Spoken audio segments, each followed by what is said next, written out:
नमस्ते। आजको यो विश्लेषणमा हामी कुमारी ब्याङ्कको लगानी प्रोफाइललाई एकदमै नजिकबाट निहाल्दैछौँ। कुमारी ब्याङ्क, जसलाई छोटकरीमा केबीएल पनि भनिन्छ, के यो साँच्चै लगानीको लागि एउटा सुनौलो अवसर हो वा यसभित्र कुनै लुकेको जोखिम पो छ कि? ल आउनुहोस् यसको प्रोफाइललाई गहिरिएर हेरौँ। अब ब्याङ्कको अहिलेको अवस्था कस्तो छ भनेर बुझ्नको लागि यसको विगतको यात्रालाई हेर्नु एकदमै महत्त्वपूर्ण हुन्छ। सन् 2001मा स्थापना भएदेखि नै कुमारी ब्याङ्कले एक लामो यात्रा तय गरेको छ। डिजिटल ब्याङ्किङमा त यो सुरुवाती दिनदेखि नै अगाडि थियो र यो 2 दशकभन्दा बढीको समयमा यसले नवीनता, लचिलोपन र रणनीतिक वृद्धिको एउटा राम्रो उदाहरण पनि प्रस्तुत गरेको छ। आजको दिनमा 26 अरबभन्दा बढीको चुक्ता पुँजीका साथ केबीएल नेपालको ब्याङ्किङ क्षेत्रमा एक महत्त्वपूर्ण खेलाडीको रूपमा स्थापित भएको छ।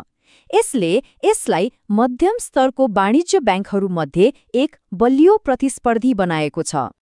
त्यसो भए अब सबैभन्दा मुख्य कुरामा आउँ, त्यो हो ब्याङ्कको भित्री स्वास्थ्य र बाहिरी वातावरणलाई राम्ररी बुझ्नु। भित्री रूपमा हेर्ने हो भने एकातिर केबीएलको लामो अनुभव र डिजिटल क्षेत्रमा राम्रो पकड जस्ता सबल पक्षहरू छन् भने अर्कोतिर बढ्दो खराब कर्जा अर्थात् नन पर्फर्मिङ लोन्स जस्ता कमजोरीहरू पनि छन्। यो चाहिँ अहिलेको आर्थिक अवस्थाको प्रत्यक्ष असर पनि हो। अब बाहिरी वातावरणको कुरा गर्दा डिजिटल साझेदारी र ग्रामीण बजारमा विस्तार जस्ता अवसरहरू त छन्, तर फेरि नेपालको आर्थिक अस्थिरता र राष्ट्र ब्याङ्कको कडा नियमहरू जस्ता महत्त्वपूर्ण जोखिमहरू पनि सँगसँगै छन्। ल अब कुरा मात्र होइन, सिधै तथ्याङ्कहरूतिर लागौँ र हेरौँ कि यी सबै कुराले अङ्कहरूमा कस्तो प्रभाव पारेको छ। ब्याङ्कको हालको स्टक मूल्य हेर्ने हो भने यो 52 हप्ताको न्यून मूल्यको एकदमै नजिक देखिन्छ। यसले के देखाउँछ भने समग्र ब्याङ्किङ क्षेत्र नै एउटा फराकिलो दबावमा छ। तर 1.05 अरबको यो बलियो त्रैमासिक नाफाले बजार जतिसुकै चुनौतीपूर्ण भए पनि ब्याङ्कको कमाई गर्ने आधारभूत क्षमता चाहिँ बलियो छ भन्ने कुरा स्पष्ट पार्छ। विश्लेषकहरूले के अनुमान गरेका छन् भने प्रति शेयर आम्दानी 18 देखि 20 रुपियाँसम्म पुग्न सक्छ। यदि देशको आर्थिक अवस्थामा सुधार आयो भने यसले लगानीकर्ताहरूका लागि राम्रो प्रतिफलको सङ्केत गर्छ।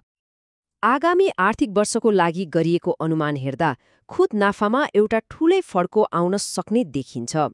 सायद ब्याज दरमा आउने स्थिरता र आर्थिक गतिविधिमा हुने वृद्धिले गर्दा यस्तो हुन सक्छ।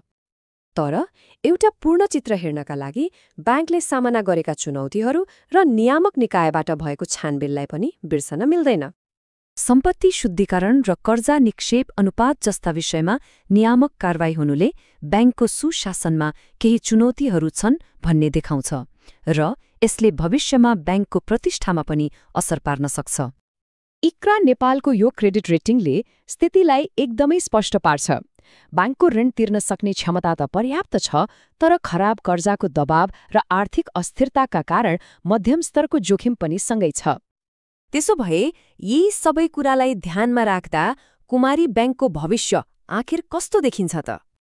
भविष्यको वृद्धिका लागि ब्याङ्कले मुख्यतया 3वटा क्षेत्रमा ध्यान केन्द्रित गरेको देखिन्छ। 1. डिजिटल प्रविधिमा थप लगानी गर्ने। 2. ग्रामीण र साना उद्यम बजारमा आफ्नो पहुँच बढाउने र 3.